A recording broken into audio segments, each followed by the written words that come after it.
வணக்கம். நான் டாக்டர் கார்த்திகேயன், குழந்தைகள் மற்றும் பச்சிளம் குழந்தைகள் மருத்துவர்.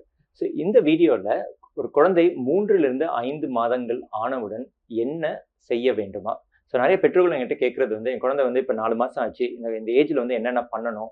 எது பண்ணலன்னா நான் பயப்படணும் அப்படின்னு சொல்லி கேட்பாங்க. அதுக்குரிய பதில்கள் தான் இந்த வீடியோல நான் சொல்றேன்.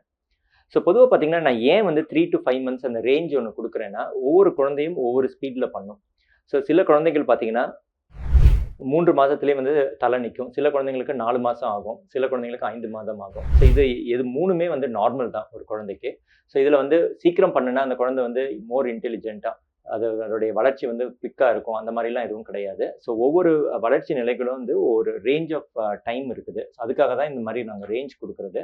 அதனால பெற்றோர்கள் ஒரு பர்ட்டிகுலர் மந்த் பார்த்து பயப்பட வேண்டாம். யூசுவலா நீங்க உங்க பீடியாட்ரிஷியன கேட்டீங்கன்னா அவங்க சொல்வாங்க.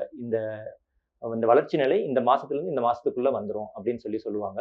அதனால நீங்க இத வீடியோ பார்த்துட்டு ஏதாவது டவுட் இருந்ததுன்னா, உங்க பீடியாட்ரிஷியன் கிட்ட கேட்டுக்கங்க. நீங்களா எதுவும் டிசைட் பண்ணி பயப்பட ஆரம்பிக்காதீங்க. முதல்ல பார்த்தீங்கன்னா, உங்க குழந்தை 3, 4 மாதங்கள் முடிந்தவுடன் நீங்க குப்புற போட்டீங்கன்னா, தலை நல்லா தூக்கி பார்ப்பாங்க. நல்லா தலைய தூக்கி முன்னாடி என்ன நடக்குதுன்னு சொல்லி பார்ப்பாங்க. நீங்க உங்களுடைய குழந்தைக்கு நீங்க மடியில உட்கார வைக்கலாம். அவங்களுக்கு தலை நிக்க ஆரம்பிச்சுரும். இந்த ஏஜ்ல ஒரு 4 to 5 மந்த்ஸ்ல தலை நல்லா நிக்க ஆரம்பிச்சுரும். அப்போ நீங்க குழந்தைய சப்போர்ட் பண்ணி உங்க மடியில உட்கார வச்சுக்கலாம். அவங்க நல்லா வேடிக்கை பார்ப்பாங்க. ஏன்னா தலை நின்னோனே தலையெல்லாம் திரும்பி சுத்தி வர பார்ப்பாங்க என்ன நடக்குதுன்னு. பேரண்ட்ஸ் இந்த மாரி பண்ணலாம். அடுத்தது உங்களுடைய குழந்தைக்கு நீங்க ஏதாவது பிரைட் ஆப்ஜெக்ட்ஸ் நல்லா குடுத்தீங்கன்னா, அத காமிச்சிட்டீங்கன்னா, அத நல்லா ஃபாலோ பண்ணுவாங்க. அந்த ஆப்ஜெக்ட்ட நல்லா ஃபிக்ஸ் பண்ணி, அதாவது அவங்க ஐ கான்டாக்ட் நல்லா இருக்கும். இப்படி அப்படியே நீங்க அந்த ஆப்ஜெக்ட்ட நவுத்துனீங்கன்னா, நல்லா இந்த டிஸ்டன்ஸ்க்கு ஒரு 180 டிகிரீஸ்க்கு நல்லா நீங்க மூவ் பண்ணீங்கன்னா, நல்லா தலைய திருப்பி கண் மூவ் பண்ணி பார்ப்பாங்க அந்த ஆப்ஜெக்ட்ஸ. அடுத்தது நீங்க ஏதாவது ஒரு பொருள்கள் அவங்க கையில குடுத்தீங்கன்னா, அந்த பொருள்கள கையில அவங்க வாங்கிக்குவாங்க. இப்ப நீங்க ஏதாவது கிளுகிளுப்பு இந்த மாரிலாம் குடுத்தீங்கன்னா, அவங்க இந்த மூவ்மெண்ட் வச்சு, அவங்களுடைய ஃபிங்கர்ஸையும், அவங்களுடைய உள்ளங்கை அது 2த்தையும் சேர்த்து இப்படி அவங்க வாங்கிக்குவாங்க. இப்ப நெறைய குழந்தைகள் இந்த ஏஜ்ல அவங்க கைகள வாய்க்கு எடுத்துட்டு போய் உள்ள போய் வச்சுக்குவாங்க. அத நீங்க இப்ப நெறைய பேரண்ட்ஸ் அது ஒரு பெரிய கன்சர்னா சொல்லுவாங்க. கைய வாய்க்குள்ளேயே வச்சுக்குதுன்னு சொல்லி ஒரு கன்சர்ன் சொல்லுவாங்க. அது ஒரு இயற்கையான ஒரு ஈவென்ட் அது. குழந்தைகளுடைய வளர்ச்சி நிலையில அது ஒரு நார்மலான ஈவென்ட். நீங்க அத பத்தி நீங்க பயப்பட வேண்டாம். இதனால கை சூப்புறது அந்த மாரி ஹேபிட்லாம் இதனால வராது. அது பின்னாடி தான் வரும். அடுத்தது அவங்களுடைய ஹியரிங்க பொறுத்தவரைக்கும் இந்த ஏஜ்ல அவங்க நல்லா சவுண்ட்ஸ்லாம் ரெகக்னைஸ் பண்ணுவாங்க. இப்ப அவங்களும் சவுண்ட் நல்லா குடுக்க ஆரம்பிச்சுருவாங்க. அதாவது அந்த மழலை பேச்சுன்னு சொல்றது பேப்லிங். அந்த மாரி சவுண்ட்ஸ் நமக்கு புரியாது. ஆனா நெறைய அ அ சத்தங்கள அவங்க சொல்ல ஆரம்பிச்சுருவாங்க.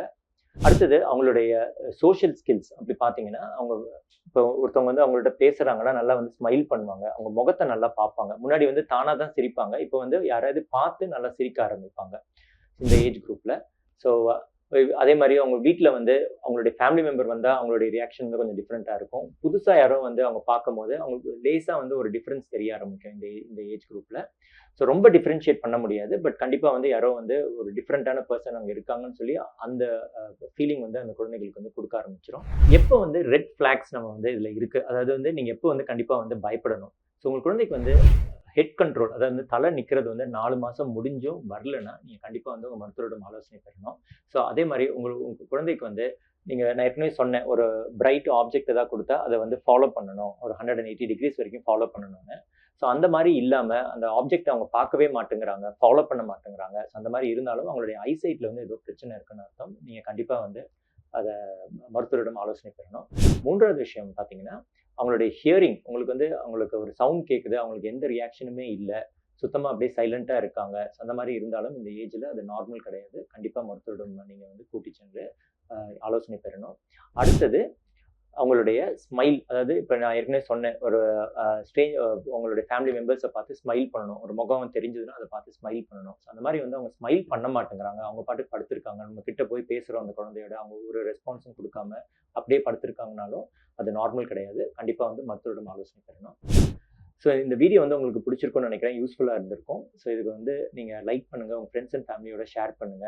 உங்களுக்கு ஏதாவது கமெண்ட்ஸ் இருந்ததுன்னா கீழ போடுங்க. உங்களுக்கு ஏதாவது டவுட்ஸ் இருக்கு உங்க குழந்தைகள பத்தி நான் ஆன்சர் பண்றேன். இதே மாரி உங்களுடைய குழந்தைகள் என்ன பண்ணுச்சு 4 to 5 மந்த்ஸ்ல என்ன பண்ணல? நீங்க அத எப்படி நீங்க அத எடுத்துக்கிட்டீங்க? நீங்க என்ன வேற ஏதாவது டிப்ஸ் இருந்ததுனாலும் கீழ ஷேர் பண்ணுங்க. மத்த பேரண்ட்ஸ்க்கு யூஸ்ஃபுல்லா இருக்கும். எங்க சேனலுக்கு இன்னும் சப்ஸ்கிரைப் பண்ணலன்னா சப்ஸ்கிரைப் பண்ணிருங்க. இந்த மாரி நெறைய ஹெல்த் ரிலேட்டட் வீடியோஸ் போட்டுட்டு இருக்கோம். நன்றி, வணக்கம்மா.